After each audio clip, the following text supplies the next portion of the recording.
Hello everyone, in this video we'll learn how to clear hyperlinks format in Excel.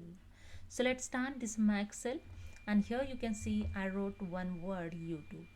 I added the hyperlink on this word. When you keep cursor on this word, you can see the link of YouTube showing, and when you click on it, it will open in browser. See, the YouTube is okay. And I go to the Excel, and here I show you clear hyperlink formats. Okay, select the word, go to the home tab. In editing group have a clear option.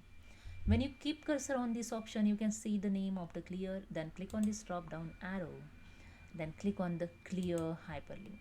Okay, after the click on the clear hyperlink, you can see here the one icon showing, then click on this drop down arrow, and here the second option, clear hyperlink and formats.